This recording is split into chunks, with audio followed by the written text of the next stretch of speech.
Hello everyone, हा video त्या सगळ्यांसाठी ज्यांना चपाती नाही तर पराठे आवडत असतात. चला तर एकदम क्विक आणि टेस्टी आणि हेल्दी रेसिपी आहे. सगळ्यात आधी मी 2 वाटी गव्हाचं पीठ घेतलं आहे, त्यात थोडं मीठ घातलं आणि त्याचबरोबर 2 चमचे दही घातलं आहे. त्यानंतर यात थोडं तेल पण तुम्ही घालू शकता, पण मी तेल नाही घातलं कारण मी वरून लावणार आहे. त्यानंतर आपण जसं पीठ मळतो तसं त्याला सॉफ्ट पीठ मळून घ्यायचं आहे.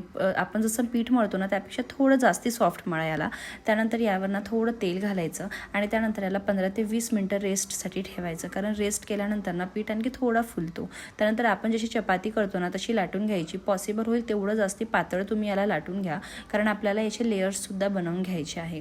छान अशी पातळ मी याला लाटून घेतली आहे. त्यानंतर तुम्ही बघू शकता की याला आता मी तेल लावणार आहे आणि हवं ना तर त्यापेक्षा थोडं जास्तीच तेल लावावं लागेल, कारण आपल्याला याचे लेयर्ससुद्धा करून घ्यायचे आहे. छान असं तेल लावल्यानंतर बघा मी याला असे लेयर्स करून घेते. याची आणखी पण 1 ते 2 वेगवेगळी पद्धती आहे, ते सुद्धा मी तुम्हाला नेक्स्ट व्हिडिओमध्ये नक्की शिकवेल. त्यानंतर याला अशी लोई बनवून घ्यायची, जशी की मी आता व्हिडिओमध्ये दाखवून तुम्हाला बनवली आहे. त्यानंतर याला एकदम हलक्या हलक्या हाताने आपल्याला लाटून घ्यायचं चपातीसारखं. एकदम हलक्या हाताने लाटा, एकदमच प्रेशर त्याला द्यायचं नाही, कारण जर तुम्ही याला प्रेशर दिलं त्याचे जे लेयर्स आहेत ते चिपकून जातील आणि मग तो पराठा नाही तर नॉर्मल चपातीच होईल. म्हणून बघा मी अशा प्रकारे त्याला छान असं लाटून घेतलं आहे. त्यानंतर तवा छान असं गरम करून घ्यायचा आणि आपला लाटलेला जो पराठा आहे तो त्यावर घालून द्यायचा. त्यानंतर हवं तेवढं तेल किंवा तूप किंवा बटर तुम्ही त्याने कोणत्याही वस्तूने त्याला छान असं भाजू शकता. आम्ही याला पनीर बरोबर खाणार होतो आणि प्रीतमला तूप असं काही फारसं आवडत नाही, म्हणून मी तेलाबरोबरच याला भाजून घेतलं आहे.